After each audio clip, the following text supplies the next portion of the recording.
The sealed instructions. Hook. They say you should trust your wife with your life. I did. She was counting on it. 2 months after burying my half-brother Daniel. The brilliant one, the careful one, the one who never made reckless decisions. A stranger named Ken appeared at my door with a USB drive and instructions written in Daniel's handwriting. Opened 60 days after my death. Not a day sooner. Daniel didn't leave a suicide note. He left evidence. The video started with his face, gaunt and exhausted. Darmian, if you're watching this, I'm already dead. And they're coming for you next. Then came the recordings, voices I knew better than my own. My wife, Niola, laughing about my upcoming accident. Matt, my financial advisor, discussing offshore accounts. Laren, my lawyer, calculating my expiration date down to the week my settlement cleared. I trusted Niola to help me grieve. I'd leaned on her while she'd been swapping my heart medication for poison, one pill at a time.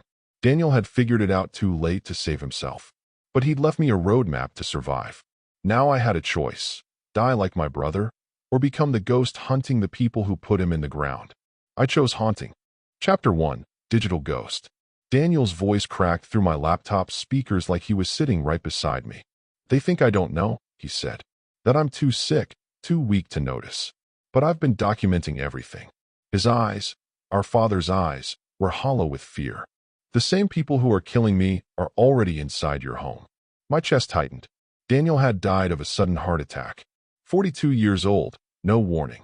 The doctors had said it was stress, overwork, genetic predisposition. There's no heart condition in our family, Darmian. You know that, Daniel continued. What we do have is money. Your settlement. My life insurance. And people willing to kill for it. The video cut to a new clip. An audio recording. Voices I didn't recognize at first. Once Darmian's settlement clears, we move, a woman's voice said.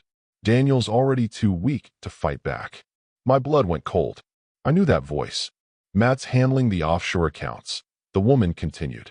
Laren's got the legal documents ready. We just need to be patient a few more weeks. It was Niola, my wife. The USB drive slipped from my numb fingers. Chapter 2. The Inner Circle. I watched the rest of the recordings in a fog of disbelief. There were hours of them. Niola, Matt, my financial advisor, and Laren, my estate lawyer, all discussing my expiration date, like I was a carton of milk going bad. Daniel suspected for months. My brother's voice returned on the recording. I hired a private investigator before I got too sick. Her name is Laura Chun. She's still working the case. Contact her immediately. But Darmian, he leaned forward, urgent. Do not let them know you know. On screen, Daniel's face was pale but determined. Niola's been swapping your prescriptions. I caught her doing the same to me. Check your pill bottles. The shapes are slightly different. She's been poisoning us slowly, making it look like natural causes. I stared at the orange bottles on my nightstand. Blood pressure medication, heart pills, anti-anxiety meds. Niola had been so attentive, so caring, bringing them to me every morning with breakfast. How long had I been taking poison? The recording continued. There's a hidden camera system in my files labeled Home Security Backup. Install them. Document everything. And whatever you do, keep taking the pills. Let her think it's working. Daniel's final words echoed in the empty room. I'm sorry I couldn't warn you sooner. I'm sorry I have to leave you to fight this alone. But you're stronger than me, little brother. You always were. Make them pay. For both of us. The screen went black, and I sat there in the darkness, realizing that the woman sleeping in my bed had been planning my funeral. Chapter 3. Prescription for Murder. I met Laura Chun in a parking garage at midnight, paranoid that Niola might follow me. Laura was in her mid-40s, sharp-eyed, carrying a briefcase that looked like it cost more than my car. I've been waiting for you to surface, she said. Daniel paid me through his death and 6 months after. He knew you'd need help. She handed me a folder. Inside were photographs of Niola entering a pharmacy with a fake ID, transaction records showing wire transfers to Matt's offshore accounts, and worst of all, toxicology reports on Daniel's medication. Digitoxin, Laura explained. It mimics heart medication, but in high doses, it causes cardiac arrest. Your wife's been very careful. Small amounts over months. By the time symptoms show, it looks like the natural progression of heart disease. My hands were shaking so badly I could barely hold the papers. How do I stop taking them without her noticing? You don't stop, Laura said. You switch. She produced identical pill bottles. These are placebos. Same shape, same color. Every morning, you take these. But let her see you deteriorating. Play the part. Meanwhile, I'll install Daniel's cameras and we'll catch her in the act. And then, Laura's smile was cold. Then we bury them. Chapter 4. The Paper Trail. Over the next 3 weeks, I became an actor in my own home. I stumbled when I walked. I complained of chest pains. I let my hands shake during dinner. And Nyola's concern was Oscar-worthy. Baby, you're getting worse. She would whisper, stroking my hair. Maybe we should adjust your medications? The doctors said it takes time. I would mumble, watching her eyes flicker with calculation. Behind the scenes, Laura was building an empire of evidence. She had hacked Matt's servers and found years of embezzlement, not just from me, but from a dozen other clients. Laren had forged estate documents that would transfer everything to Nyola upon my death, cutting out my actual family completely. The cameras caught everything.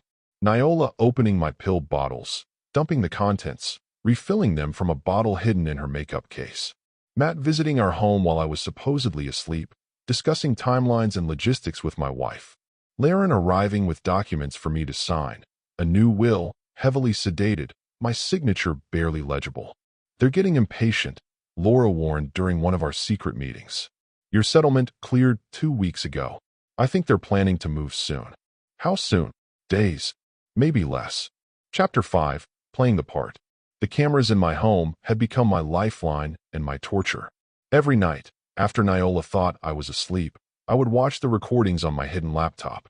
I watched her sit at our kitchen table with Matt, drinking my expensive wine, laughing about how difficult I had become in my illness. I watched her try on jewelry, modeling pieces she would buy once I was gone. I watched her practice crying in the bathroom mirror, preparing for my funeral. The woman I had loved for 8 years. The woman I had planned to grow old with. She had been planning my funeral while I had been planning our anniversary trip. You're doing great, Laura assured me during one of our 3 a.m. phone calls. One more week. We need her to make one more move. Something undeniable. What if she succeeds first? What if I actually? You won't, Laura interrupted. I've got people watching the house 24/7. The moment she does anything beyond the pills, we intervene. But Laura didn't understand. It wasn't dying I was afraid of anymore. It was how much I wanted Nyola to suffer for what she had done to Daniel. Chapter 6. The Final Settlement. The call came on a Tuesday. Matt wanted to meet, all of us together, to finalize some investment opportunities now that my settlement had cleared. Nyola was thrilled. This is exactly what we need, Darmian.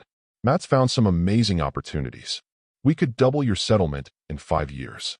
Or you could have it all in 5 days, I thought, watching her arrange my pills for the morning. The meeting was set for Friday at Laren's office. Neutral ground. Professional setting.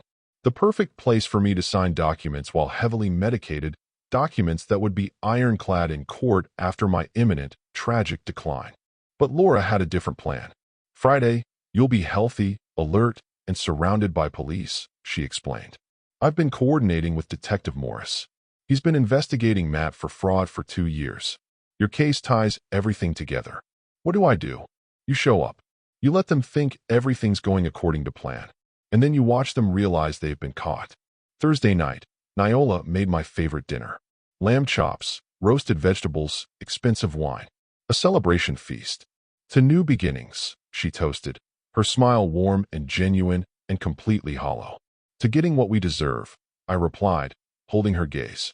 She had no idea how true that was. Chapter 7. The Ambush. Friday morning, I took my real medications for the first time in weeks. My head cleared. My hands steadied. I looked at myself in the mirror and barely recognized the man staring back. Thinner, harder, angrier. Laren's office was downtown, top floor, with floor-to-ceiling windows overlooking the city. Matt and Laren were already there when Nyola and I arrived. The conference table was covered in documents. Darmian, so glad you could make it, Matt said with practiced warmth. I know you haven't been feeling well. Actually, I said, I'm feeling better than I have in months. Something flickered in Nyola's expression. Concern? Suspicion? Laren began presenting the investment strategy. Complex offshore accounts, tax shelters, trusts that would protect our assets. Every word was designed to confuse, to overwhelm, to make me sign without reading. I read every single word. This clause here, I pointed, this transfers all decision-making authority to my wife in the event of my incapacitation. And this one defines incapacitation as a doctor's note. Any doctor. Standard protection, Laren said smoothly. In case my heart medication stops working? I asked. In case I have a sudden cardiac event, like my brother? The room went still. Matt's smile faltered. Darmian, if you're not comfortable. Oh, I'm very comfortable, I said calmly. Especially since I stopped taking the pills my wife's been giving me 3 weeks ago. Niola stood abruptly. What are you talking about? Digitoxin, I said. The same thing you gave Daniel. The same thing that killed him. The same thing that was supposed to kill me right around. Now, actually. Right after I signed these documents. The conference room doors opened.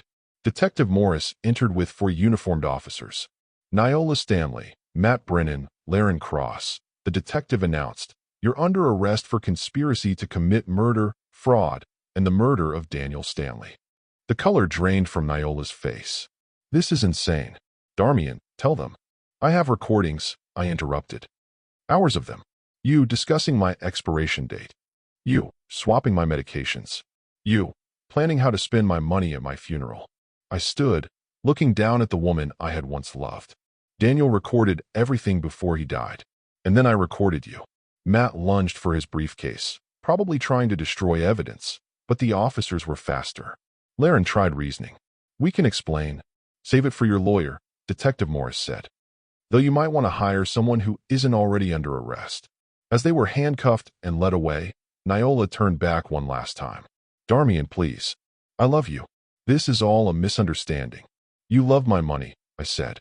The difference nearly cost me my life. Chapter 8. Divorce and Disgrace. The media had a field day. Local woman accused of poisoning husband and brother-in-law for settlement money. Niola's face was on every news channel, every newspaper. Her family disowned her. Her friends vanished. My lawyer, a real one this time, filed for divorce before Niola was even arraigned. Every asset was frozen. Every account locked. The prenup she had convinced me to sign, for our protection, turned out to protect me perfectly when fraud was involved. She got nothing. Not the house, not the car, not a single dollar of my settlement. The trial took 8 months. The prosecution had Daniel's recordings, my recordings, Laura's investigation, Matt's embezzlement trail, and the falsified documents. The defense had nothing but lies that crumbled under cross-examination. Niola got 25 years. Matt got 30. Laren got 20 and was disbarred. I felt nothing watching the verdicts. No satisfaction, no relief.